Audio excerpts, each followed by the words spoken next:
아모스 4장 1절에 13절까지. 아모스 4장 1절에서 13절까지. 우리 12절부터 우리 마지막 13절까지 우리 두 절만 한 목소리로 함께 읽겠습니다. 시작. 그러므로 이스라엘아, 내가 이와 같이 내게 행하리라. 내가 이것을 내게 행하리니 이스라엘아, 내 하나님 만나기를 준비하라. 보라, 산들을 지으며 바람을 창조하며 자기 뜻을 사람에게 보이며 아침을 어둡게 하며 땅의 높은 데를 밟는 이는 그의 이름이 만군의 하나님 여호와시니라. 아멘. 그럼 기도하겠습니다. 사랑해 주님, 감사합니다. 오늘도 변함없이 새벽 기도자들과 함께 하루를 시작합니다. 주님, 이렇게 함께 하나님 앞에 나아갈 수 있는 사람들 허락해 주신 거 너무나도 감사를 드립니다. 아버지 하나님, 서로가 서로에게 기도가 응답되어지는 것 볼 수 있도록 인도하여 주시옵소서. 내 기도가 응답되는 건 너무너무 감사하고, 내 옆에 있는 사랑하는 새벽 기도자의 기도가 응답되는 것도 너무너무 감사하고, 이런 간증들이 여기저기서 가득할 수 있도록 주님 인도하여 주시옵소서. 이 새벽에도 사랑하는 성도들이 또 하나님 의지하여 한 주간을 시작합니다. 주님, 새벽 기도자의 기도를 통하여 아버지 한 모든 교회 공동체에 속한 교우들의 한 주간도 평안하고 승리하고 열매를 거두는 한 주간 될 수 있도록 주님 인도하여 주시옵소서. 세상은 너무나도 요란하고 아버지 우리의 마음을 철렁철렁하게 하는 소식들이 여기저기서 들리지만 주님 근심하고 염려하는 자리에 머물러 있지 않게 하여 주시고 반드시 기도하는 우리 모두가 되게 하여 주옵소서. 해수와 세완이의 1,000번째가 하나님 앞에 드렸습니다. 주님 그 인생들을 복되게 하여 주시되 아버지 하나님 인간의 힘으로 이리 인도하고 저리 인도할 수 없사오니 내 주 아버지 하나님의 손으로 이리 인도함 받고 저리 인도함 받는 귀한 인생들 될 수 있도록 인도하여 주옵소서. 이 모든 말씀 예수님의 이름으로 기도드렸습니다. 아멘. 아멘. 지난밤도 잘 주무셨습니까? 오늘도 좋은 날인 줄 믿습니다. 아멘. 아모스서 새벽 강의 6번째 시간입니다. 오늘 말씀의 제목은 내 하나님 만나기를 준비하라, 이런 제목으로 말씀 전하도록 하겠습니다. 우리는 지난 시간부터 아모스 선지자가 소개해주는 하나님에 대해서 함께 묵상하고 있습니다. 우리가 신앙생활을 하면서 가장 중요한 것은 내가 믿는 하나님이 어떤 분인지를 아는 것이 아닐까 생각하게 되어집니다. 하나님을 예배하고 섬기고 의지하고 사랑한다고 말은 하면서 하나님이 어떤 분인지 정작 알지를 못한다? 그건 건강한 신앙이 될 수가 없습니다.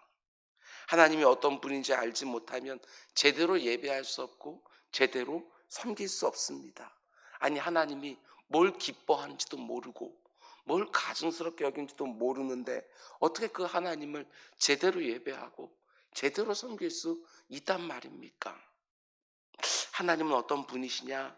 지난 시간에 아모스가 만난 하나님, 아모스를 통해서 가르쳐 주고 싶은 하나님이 어떤 분인가 하는 그 지식, 우리는 두 가지를 지난 새벽에 함께 살펴보았습니다. 첫 번째로 우리가 믿는 하나님은 약한 자들을 편들어 주시는 분이시다. 굉장히 중요한 분입니다. 왜냐하면 우리 모두는 내가 조금만이라도 다른 사람보다 강하거나 많거나 나은 것이 있으면 그것 가지고 외모로 다른 사람보다 나를 더 드러내 보이기를 원하는 악한 죄인들이기 때문에 그렇습니다. 하나님이 강한 자들을 외면한다는 말이 절대로 아니지요. 하나님이 약한 자들을 편들어 주시는 분인 줄 알고 강한 자들에게 주의를 주는 것입니다. 약한 자들을 함부로 대하지 마라.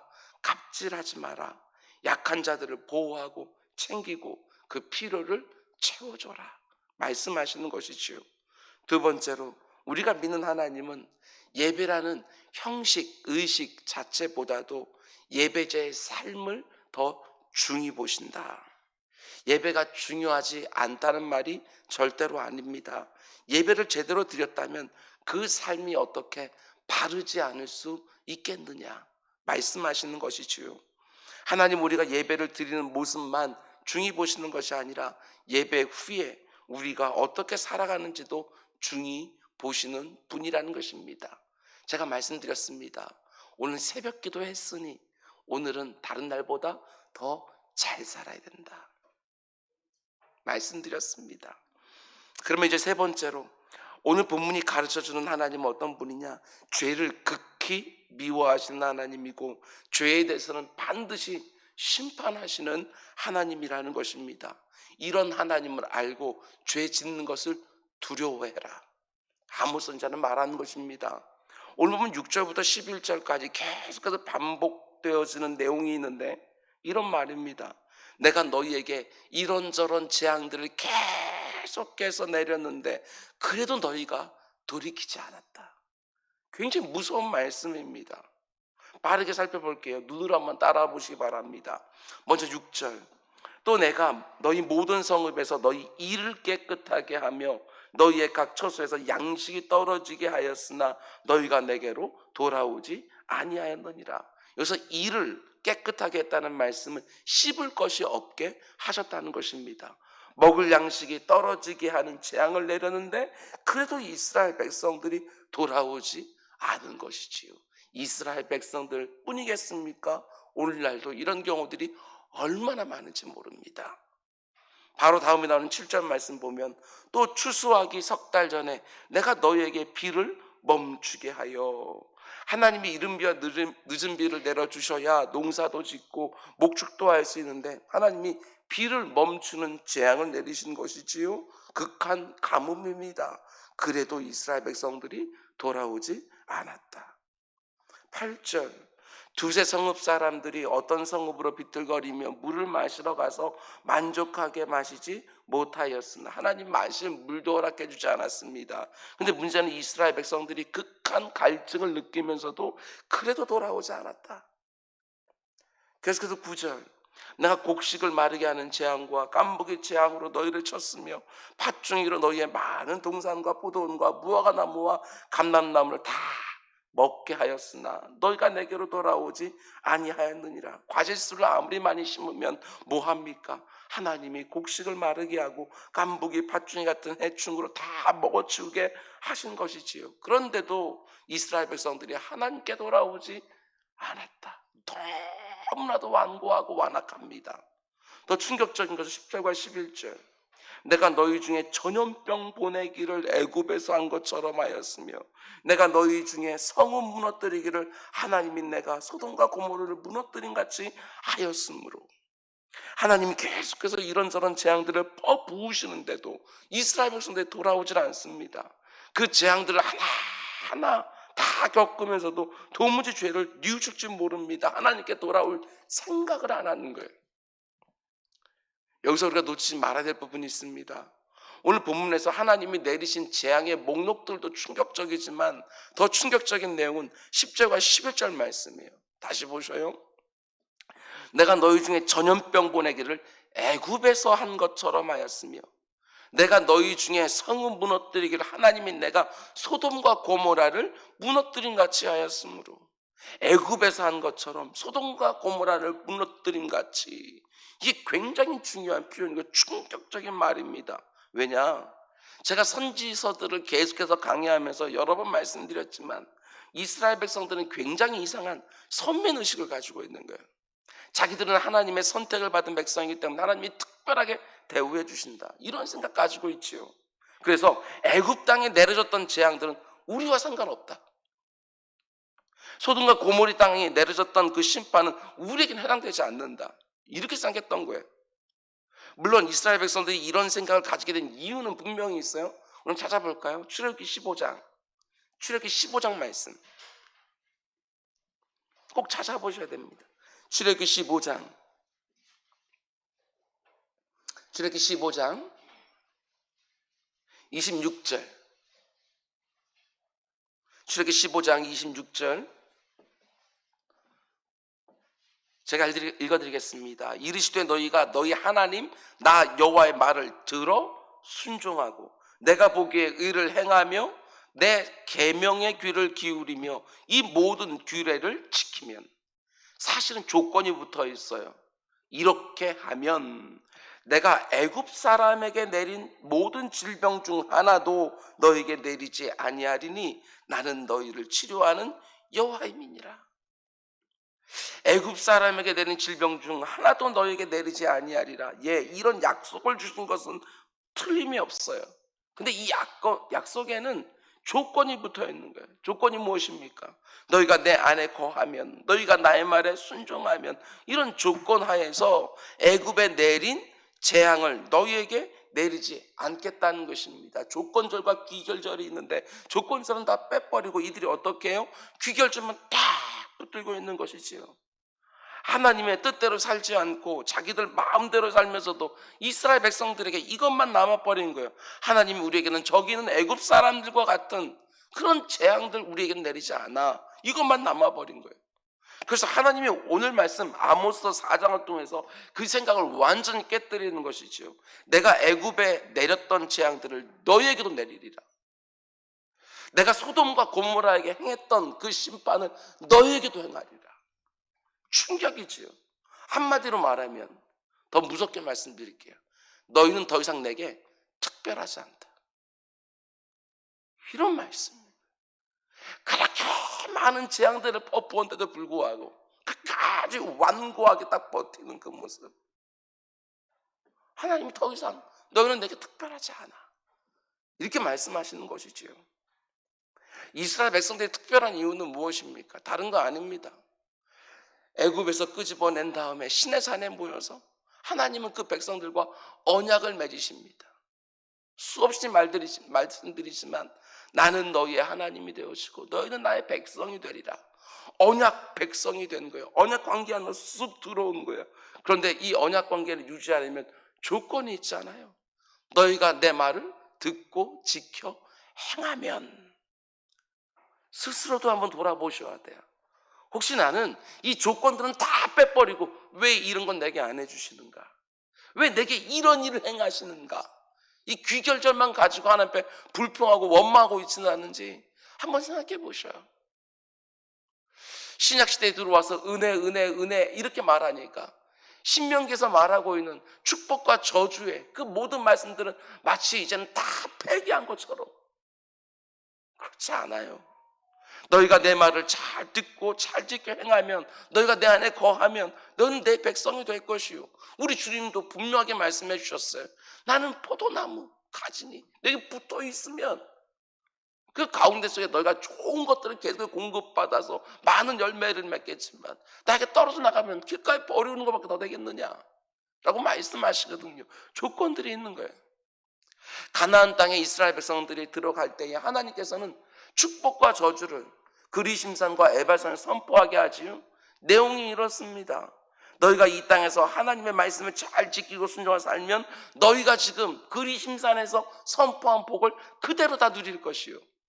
그러나 너희가 이 땅에 비록 들어왔다 할지라도 나의 말을 무시하고 살면 너희가 선포한 모든 그 에발산의 저주가 너희에게 미치리라.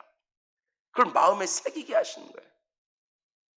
우리가 앞에서 본 것처럼 하나님은 이미 요 아모스서에서 그들의 잘못된 선민의식을 지적하셨습니다. 이방 민족들의 죄를 다 지적하시지요. 다메섹의 서너 가지 죄로 말미암아 내가 그 벌을 돌이키지 아니하리라. 가사의 서너 가지 죄로 말미암아 내가 그 죄를 돌이키지 아니하리라. 두로의 서너 가지 죄로 말미암아 에돔의 서너 가지 죄로 말미암아 내가 그 벌을 돌이키지 아니하리라. 그런데 그게 끝이 아니에요. 이방 민족이 끝나는 것이 아니라 2장 4절 말씀 보면 유다의 서너 가지 죄로 말미암아 내가 그 벌을 돌이키지 아니하리라. 남유다도 예외가 아니에요. 이어지는 2장 6절 말씀 보면 이스라엘의 서너 가지 죄로 말미암아 내가 그 벌을 돌이키지 아니하며 북이스라엘도 마찬가지라는 거예요. 착각하지 마라. 하나님의 심판 목록에 남유다와 북이스라엘도 들어갔음을 명확하게 보여주는 것이지요.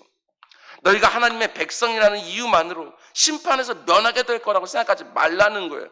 너희의 삶이 이방 민족들과 조금도 다르지 않은데 너희만 내 심판을 면하게 될 거라고 절대로 착각하지 말라는 거예요.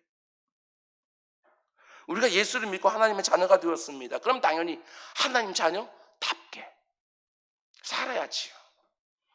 하나님의 은혜를 노래하고 있다고 한다면 그 은혜에 합당하게 살아야지요.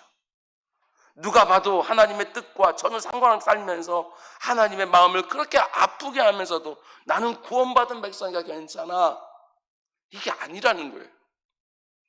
우리가 믿는 하나님은 어떤 하나님이십니까? 하나님이 제게 거룩하시고 죄가 없는 분이시기에 죄를 극히 미워하시는 분이십니다.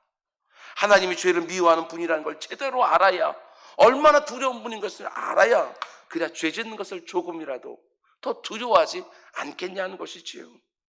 하나님이 죄를 미워하시고 반드시 심판하시는 두려운 분인 줄 알고 더 성결하게 살아가는 우리 모두가 되기를 주님의 이름으로 축원을 드립니다. 그럼 네 번째로, 오늘 본문이 가르쳐준 하나님은 어떤 분이시냐? 하나님은 죄를 심판하시는 두려운 분인 줄 알고 죄에서 회개하고 돌아오기를 너무나 원하시는 은혜와 자비와 긍휼의 하나님이라는 것입니다.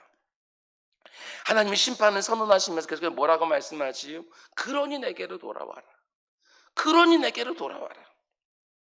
그러니까 지금까지 이런저런 재앙들을 주셨던 목적은 끝까지 회개하고 돌이키지 않을 때 임하게 되어지는 최종 심판, 그걸 면하게 하려는 경고예요. 지금까지 많은 이런저런 재앙들이 있었지만 그 모든 재앙들은 최종 심판, 정말 두려운 그 심판을 면하게 하려는 경고의 차원이라는 것이지요. 이해가 되시지요? 아직 진짜 심판 오지 않았어요. 이 모든 것들은 그저 예고편이에요. 이거 너무나도 힘들면 돌아오라는 거예요. 그러니까. 근데 중요한 게 무엇입니까? 6절 후반부에도 너희가 내게로 돌아오지 아니하였다. 8절 너희가 내게로 돌아오지 않았다. 9절 너희가 내게 돌아오지 않았다. 여러분, 하나님이 이런저런 재앙을 통해서 자기 백성들에게 진짜 원하시는 것이 무엇인지를 아셔야 됩니다. 죄에 대한 대가를 치르게 하는 게 목적이 아닌 거예요. 자기 백성들이 회개하고 돌아와서 그 죄에 대한 대가를 탕감받기를 원하시는 거예요. 오늘 말씀을 통해서 하나님이 너무나 보고 싶어하는 모습이 뭔지를 알기를 원합니다. 이스라엘 백성들은 매일 아침마다 희생제사를 드렸습니다. 그러나 하나님이 보고 싶어하는 것은 그들의 매일 아침 드리는 희생제사가 아니었습니다. 예배는 계속해서 드리면서 하나님 앞에서 계속해서 죄를 짓는 모습에 너무나도 불쾌하신 거예요. 이젠 더 이상 그러지 마라. 이스라엘 백성들이 3일마다 11조를 드렸습니다. 물론 10의 1을 구별하여 드리는 건 너무너무 귀한 모습이지요. 내 인생에 주어진 모든 것은 하나님이 주신 것이라고 하는 분명한 신앙 고백이 담겨져 있는 행위입니다. 그러나 3일마다 11조를 드리면서도 늘 죄는 더하고 있는 삶, 하나님 너무나 힘들어 하시는 거예요. 하나님이 이스라엘 백성들의 진짜 보기를 원하셨던 모습은 매일 아침마다 희생제사를 드리고 3일마다 11조를 드리는 그 모습 이전에 진실되게 회개하는 모습을 너무나 보고 싶은 거예요. 마음이 담겨있는 희생제사, 형식이 아니라 하나님 앞에 신앙 고백으로 내 모든 것은 다 주님의 것입니다 라는 고백이 담겨있는 10의 1조. 하나님은 그걸 너무나 보고 싶었던 거예요. 오늘 본문에서 하나님이 애굽에 내린 재앙을 이스라엘에게도 내리셨다는 말이 굉장히 두려운 말입니다. 왜냐하면 하나님이 애굽에 10가지 재앙을 내리잖아요. 그렇죠? 10가지 재앙을 내리시는데 왜 10가지 재앙을 내리셨을까? 다른 거 아닙니다. 첫 번째 재앙 내렸을 때 그들이 돌이켜서 회개하고 이스라엘 백성들을 하나님께 내어드렸으면 그 다음부터는 재앙이 없어요. 그런데 그래도 돌이키지 않았다. 두 번째 재앙. 그래도 돌이키지 않았다. 세 번째 재앙. 그래도 하다가 결국 어떤 재앙까지? 마지막 최종 심판까지. 이 애굽 땅에 있는 모든 장자들이 다 죽어나가는 죽음의 사자가 온 성읍을 돌아다니면서 첫째가 되는 것은 사람이든 짐승 막느라고 다 죽이는 그런 재앙까지 당하게 되었습니다. 그런데 지금 이스라엘의 꼴이 바로 그와 같다는 거예요. 무섭죠. 끝까지 돌이키지 않아서 그 모든 재앙을 당한 애굽 왕 바로나 완고하게 버티면서 그와 똑같은 재앙을 당하고는 북이스라엘 백성들이나 뭐가 다르냐 너희가. 근데 왜 특별 대우를 원하냐? 다를 게 하나도 없는데. 이스라엘 백성들은 자기들이 애굽 사람들과 확연하게 다르다고 생각했어요. 얘 겉으로만 보면 다르지요. 예배를 드리고 예배를 안 드리고 11조를 드리고 11조 안 드리고. 그런데 하나님 보실 때는 하나도 안 다르다는 거예요. 뭐가 다르냐? 똑같이 살고 있는데. 여러분, 내가 세상 사람과 다른 점이 있다는 것이 주일날 교회 가고 주일날 교회 안 가고 헌금을 드리고 헌금을 안 드리고 고작해야 이런 것뿐이라면 하나님 말씀하는 거예요. 뭐가 다르냐 너희가. 직장생활하는 모습은, 사업하는 모습은, 자녀 키우는 모습은 다를 거 하나도 없는데 뭐가 특별하겠냐. 하나님을 믿지 않는 사람들은 말할 것도 없고 하나님 믿는 사람도 마찬가지입니다. 생각하는 것보다 더 악합니다. 늘 죄에 넘어집니다. 그런데 그들과 우리가 달라야 되는 점이 무엇입니까? 하나님 말씀을 주실 때 돌이키느냐 안 돌이키느냐. 이것 하나 다른 거예요. 가룟 유다와 베드로가 뭐가 그렇게 다릅니까? 돌이키느냐 안 돌이키느냐. 이게 가장 다른 거예요. 우리가 믿는 하나님은 우리의 회개하는 모습을 너무나 기뻐하는 분이라는 것을 우리가 알고 하나님이 돌이키라고 말씀하실 때, 그 죄 내려놓으라고 이제는 말씀하실 때 완고하게 버티는 것들이 아니라 내려놓고 하나님께 한 걸음 더 가까이 가는 우리 모두가 될 수 있기를 주님의 이름으로 축원을 드립니다. 그럼 이제 마지막 5번째로 오늘 본문이 가르쳐준 하나님은 어떤 분이시지요? 12절. 그러므로 이스라엘아 내가 이와 같이 내게 행하리라. 내가 이것을 내게 행하리니 이스라엘아 내 하나님 만나기를 준비하라. 우리가 지난 금요일 새벽에도 이 말씀을 읽었는데 이제 이 말씀이 새롭게 읽혀집니다. 그렇죠? 아모스 선지자가 마치 최후 통첩처럼 말하는 거예요. 이스라엘 백성들아 하나님이 이런저런 재앙으로 수없이 경고를 줬음에도 불구하고 너희가 돌이키지 않는구나. 이제 네 하나님 만날 준비해라. 진짜 무서운 말인 거예요. 지금까지 경험한 재앙들은 예고편이고 이제 진짜 두려운 재앙이 다가오고 있다는 것이지요. 죄를 크게 미워하시는 하나님이 이제 곧 오실 거라고 말씀하는 거예요. 하나님이 지금까지 돌이킬 수 있는 무수한 기회들을 주었는데 돌이키자는 너희들 이제 하나님 만나기 준비해라. 이 말은 하나님이 오시는데 심판자로 오신다. 그때는 정말 아무도 못 말린다. 그때는 돌이키지도 못한다. 마음 단단히 먹어라. 이 말이지요. 우리 인생에 찾아오는 이런저런 재앙이 진짜 두려운 게 아닙니다. 회개하지 않고 돌이키지 않다가 심판자로 오시는 하나님 만나는 거, 그게 진짜 두려운 거 아니겠어요? 우리 주님도 말씀해 줬어요. 사람의 목숨 하나 죽이는 인생들 두려워하지 말고 네 몸과 네 영까지 지옥불에 던져놓을 수 있는 하나님 두려워해라. 이렇게 말씀하셨거든요. 기근이나 흉년이나 전쟁이나 코로나19 같은 전염병이나 그게 내 삶의 진짜 두려움이겠어요? 진짜 두려운 것은 마음을 완악하게 해서 끝까지 돌이키지 않는 죄인들이 만나게 될 하나님, 그 하나님이 진짜 두렵죠. 오늘 말씀을 통해서 이 새벽에 내게 주신 하나님 음성을 들을 수 있어야 됩니다. 우리가 믿는 하나님은 어떤 분이냐? 죄를 미워하시는 분, 그러나 죄를 오래 참으시는 분이십니다. 돌이킬 수 있도록 정말 오래 참아주시지요. 그러나 무한정 참지는 않으십니다. 끝까지 돌이키지 않으면 때가 되었을 때 심판자 하나님으로 우리를 찾아오시지요. 설교를 준비하면서 이런 생각을 해보았습니다.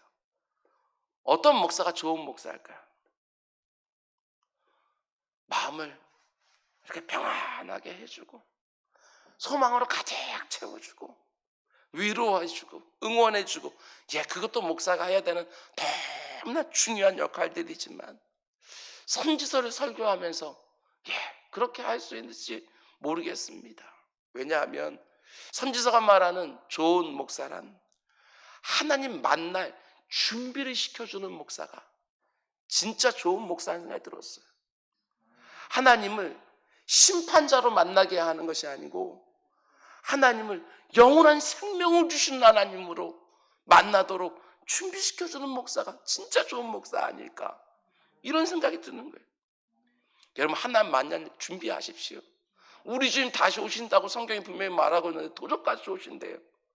그때 정말 두렵고 떨림으로 그 앞에 서는 것인가, 아니면 너무나 기다렸다는 듯이 마라나타 주 예수여 어서 오시옵소서 라고 기쁨으로 달려나가서 신부의 세마포대 옷 입고 주님 앞에 나아가는 것인가, 그것을 준비하라는 거예요.